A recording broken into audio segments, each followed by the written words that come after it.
Good evening, ladies and gentlemen. This is Regine. And like my pastor used to say, I want to talk to your hearts this evening. Because I sat shaking my head. Really?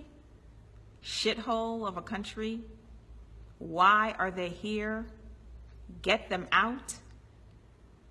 And the biggest tragedy, I think, for me was that I was not surprised. Upset, angry, disappointed, but sadly, like many of you, not surprised. So now what? We rant and scream and even cry. You know, Anderson Cooper's video was really touching, so you should watch it if you haven't. And then we go back to our busy, inundated lives, right? Until the racist in chief drops another bombshell. But for me, the fire in my belly would not let me stay quiet. And the tears underneath my eyes gave me no solace. And this on the eve of the anniversary of one of the worst, devastating tragedies we've seen. This is a country that has withstood so much loss, more than any country should, let alone a small island.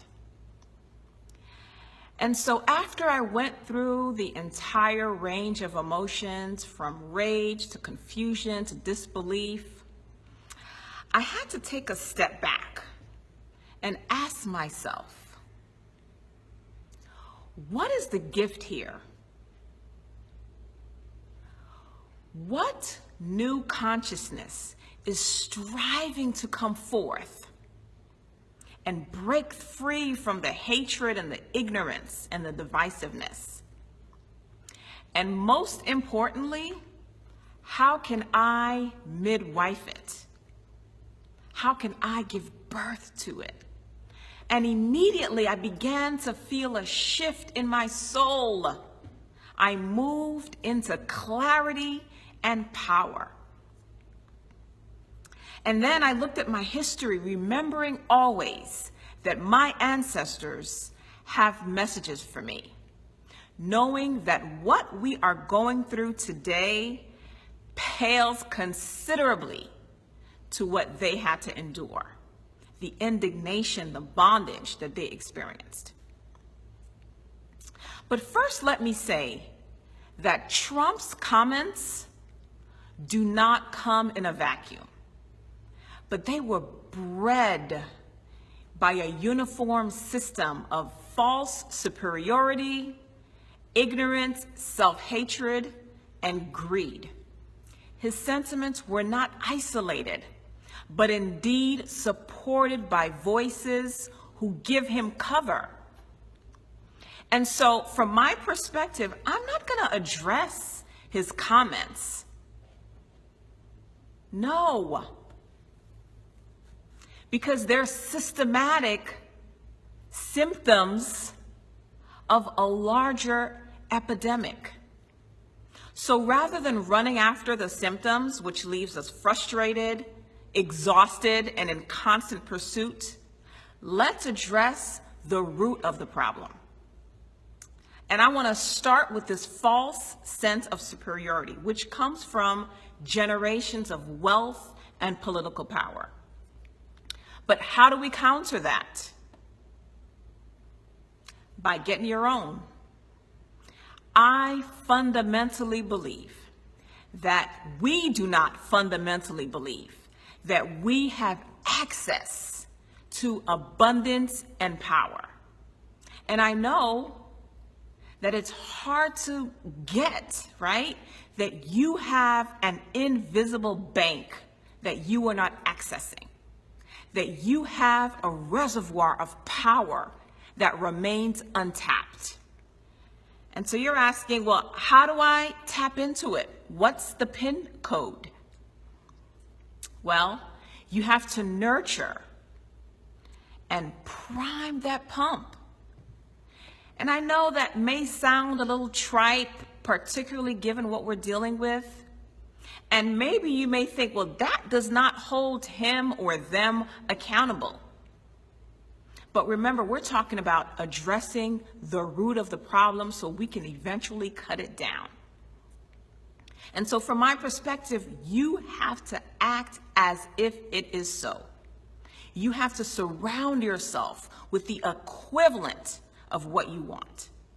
And you have to accept this truth more than you accept the truth that the earth revolves around the sun. You have to use your time, your resources, your efforts to nurturing that. You have to learn to not speak against yourself or others that look like you.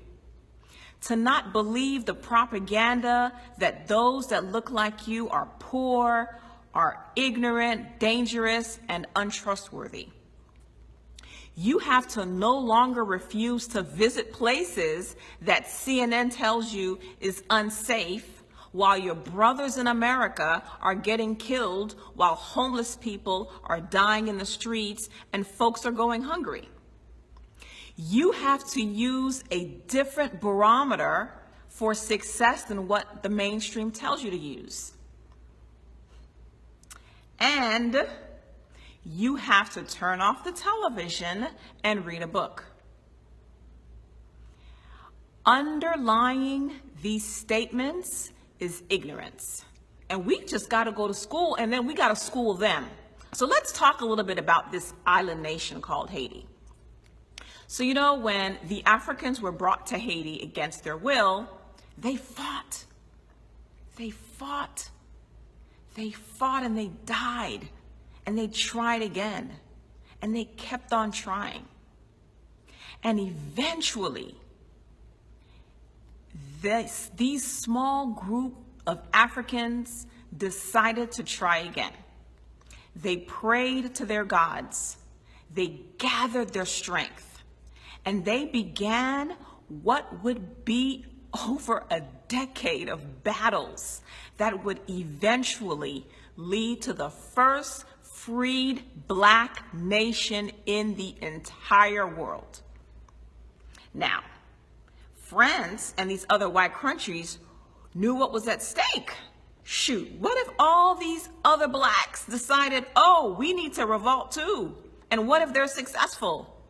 We can't have that. We have to show the world what it looks like when you dare to defy us. We will force you, France said to Haiti, to pay reparations. Yes, for the payments of loss of slave labor. We will not recognize you as a nation state. We will not trade with you.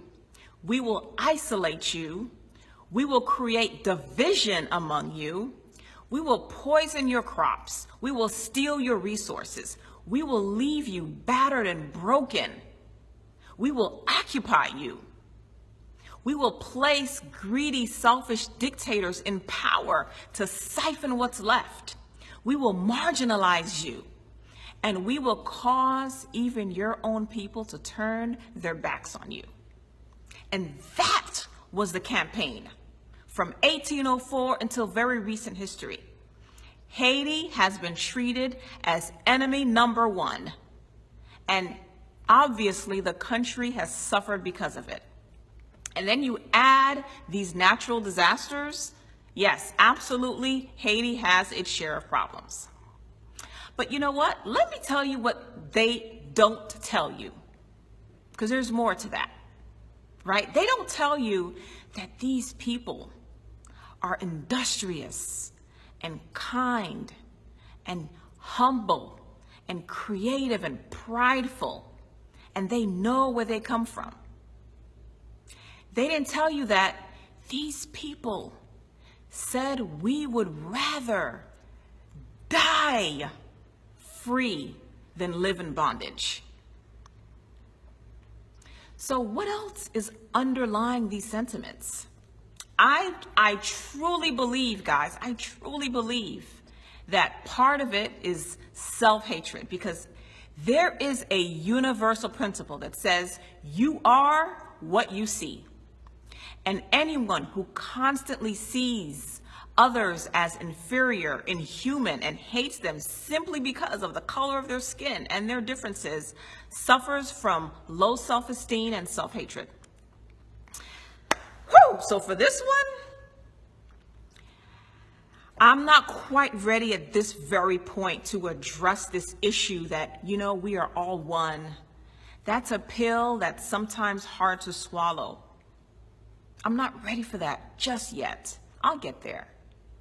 But what I can do is ask myself, what is the gift?